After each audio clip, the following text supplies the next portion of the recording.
Assalamualaikum warahmatullahi wabarakatuh.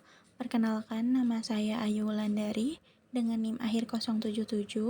Di sini saya akan memaparkan tugas mandiri saya yang berjudul Identifikasi Biosintesis Lipid dan Glikosida pada tanaman mahkota dewa atau Paleria macrocarpa. Di sini ada definisi metabolisme. Tumbuhan melakukan metabolisme untuk mempertahankan kelangsungan hidupnya. Metabolisme ini merupakan serangkaian reaksi biokimia yang terjadi di dalam sel tanaman, yang melibatkan proses pembentukan senyawa atau anabolisme dan pemecahan senyawa atau katabolisme. Proses ini dimulai dari fotosintesis yang menghasilkan energi dan kerangka karbon. Kemudian dilanjutkan melalui berbagai jalur metabolisme, seperti glikolisis dan siklus Krebs. Seluruh reaksi tersebut dikendalikan oleh enzim yang bekerja secara spesifik sehingga menghasilkan berbagai senyawa penting bagi pertumbuhan dan perkembangan tanaman. Kemudian ada klasifikasi metabolit. Metabolit ada metabolit primer dan juga metabolit sekunder. Metabolit primer merupakan senyawa yang bersifat esensial bagi kehidupan tanaman karena berperan langsung dalam proses pertumbuhan, perkembangan, dan reproduksi. Senyawa yang termasuk metabolit primer antara lain ada karbohidrat, protein, lipid, dan asam nukleat yang dihasilkan melalui jalur metabolisme dasar seperti fotosintesis, glikolisis, dan juga siklus Krebs. Sedangkan metabolit sekunder merupakan senyawa yang tidak berperan langsung dalam pertumbuhan, tetapi memiliki fungsi penting dalam adaptasi dan pertahanan tanaman terhadap lingkungannya. Senyawa ini terbentuk dari produk antara metabolit primer melalui jalur khusus seperti jalur asam sikimat, jalur asam mevalonat, dan proses glikosilasi. Contohnya adalah flavonoid, alkaloid, dan glikosida. Kemudian ada hubungan antara metabolit primer dan metabolit sekunder. Metabolit primer dan metabolit sekunder memiliki hubungan yang sangat erat karena metabolit primer berfungsi sebagai prekursor dalam pembentukan metabolit sekunder. Proses ini terjadi melalui jalur metabolisme yang saling terhubung, terutama siklus Krebs yang menghasilkan berbagai molekul antara seperti asetil koenzim A. Asetil koenzim A dapat digunakan untuk sintesis lipid sebagai metabolit primer, sekaligus menjadi bahan dasar dalam pembentukan metabolit sekunder melalui jalur asam mevalonat atau jalur asam sikimat. Oleh karena itu, kelancaran metabolisme primer sangat menentukan terbentuknya senyawa aktif yang memiliki aktivitas farmakologis pada tanaman. Selanjutnya di sini ada definisi atau morfologi dari tanaman mahkota dewa atau Paleria macrocarpa yang merupakan tanaman herbal yang berasal dari Papua dan termasuk dalam famili Timelaceae. Tanaman ini memiliki batang berkayu dengan daun tunggal berbentuk lanset. Bunganya berwarna putih dan memiliki aroma khas, sedangkan buahnya berbentuk bulat dengan warna merah marun saat matang.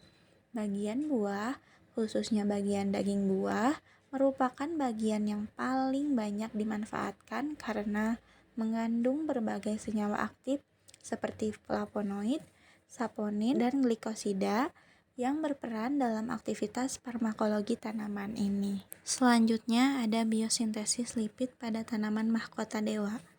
Biosintesis lipid pada tanaman mahkota dewa dimulai dari pembentukan asetil koenzim A yang berasal dari hasil pemecahan glukosa melalui jalur glikolisis. Selanjutnya, asetil koenzim A masuk ke dalam jalur asetat malonat untuk membentuk rantai asam lemak yang kemudian akan disusun menjadi trigliserida. Proses biosintesis lipid berlangsung secara terintegrasi di dalam dua organel utama, yaitu pada plastida dan pada retikulum endoplasma. Lipid yang dihasilkan berfungsi sebagai cadangan energi, penyusun membran sel, serta membantu melarutkan senyawa aktif yang bersifat nonpolar. Tahap awal biosintesis lipid terjadi di dalam plastida, di mana asetil koenzim A mengalami karboksilasi menjadi malonyl koenzim A dengan bantuan enzim asetil koenzim A karboksilase. Selanjutnya terjadi proses pemanjangan rantai karbon melalui siklus elongasi yang melibatkan enzim fatty acid sintase dengan bantuan NADPH. Proses ini berlangsung secara berulang sehingga membentuk asam lemak rantai panjang, umumnya C16 atau C18. Setelah mencapai panjang optimal, asam lemak akan dilepaskan dan selanjutnya dapat mengalami esterifikasi untuk membentuk trigliserida. Kemudian, asam lemak yang telah terbentuk di plastida akan dipindahkan ke retikulum endoplasma untuk mengalami proses lanjutan. Pada tahap ini, asam lemak diaktifkan menjadi asil koenzim A, kemudian dirakit menjadi trigliserida melalui jalur Kennedy. Selain itu, terjadi proses desaturasi yang menghasilkan ikatan rangkap pada asam lemak sehingga menentukan sifat fisik lipid. Trigliserida yang terbentuk kemudian akan disimpan dalam bentuk badan lemak sebagai cadangan energi dalam sel tanaman. Selanjutnya ada biosintesis glikosida saponin. Biosintesis glikosida saponin dimulai dengan pembentukan aglikon melalui jalur asam mevalonat yang berlangsung di dalam sitosol. Proses ini diawali dengan kondensasi asetil koenzim A menjadi asam mevalonat yang kemudian diubah menjadi unit isopren aktif seperti IPP dan DMAPP. Unit-unit tersebut selanjutnya tergabung membentuk skualen yang merupakan senyawa hidrokarbon berantai panjang. Skualen kemudian mengalami proses siklisasi untuk membentuk struktur triterpenoid yang dikenal sebagai sapogenin, yaitu kerangka besar saponin. Setelah terbentuk sapogenin sebagai aglikon, proses dilanjutkan dengan tahap glikosilasi. Pada tahap ini, molekul gula yang telah diaktifkan dalam bentuk UDP glukosa akan dipindahkan ke aglikon oleh enzim glikosiltransferase. Proses ini menghasilkan ikatan glikosidik antara bagian gula dan non-gula, sehingga terbentuk senyawa glikosida saponin yang bersifat amfifilik. Sifat ini memungkinkan senyawa larut dalam air dan lemak, serta berperan dalam aktivitas biologis tanaman. Selanjutnya di sini ada manfaat mahkota dewa bagi kesehatan. Tanaman mahkota dewa atau Valeria macrocarpa dikenal memiliki berbagai manfaat bagi kesehatan karena kandungan metabolit sekundernya seperti flavonoid dan saponin.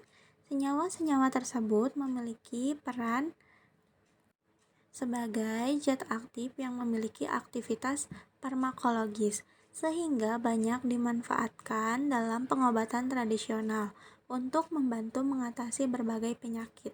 Beberapa manfaat utama tanaman mahkota dewa antara lain sebagai berikut. Yang pertama, anti diabetes untuk membantu menurunkan kadar gula darah, lalu anti kanker untuk menghambat pertumbuhan sel tumor dan memicu apoptosis, lalu ada antiinflamasi untuk meredakan peradangan dan nyeri, dan kemudian ada antibakteri juga detoksifikasi untuk membantu melawan bakteri dan membersihkan racun di dalam tubuh, juga antihipertensi untuk membantu menurunkan tekanan darah dan melancarkan peredaran darah, dan yang terakhir pelindung ginjal atau anti-nephrotoxic untuk menjaga fungsi ginjal dari kerusakan. Dengan berbagai aktivitas tersebut, tanaman mahkota dewa berpotensi besar sebagai bahan alami dalam pengembangan obat herbal yang aman dan efektif. Sekian pemaparan tugas mandiri dari saya. Kurang lebihnya mohon maaf. Assalamualaikum warahmatullahi wabarakatuh.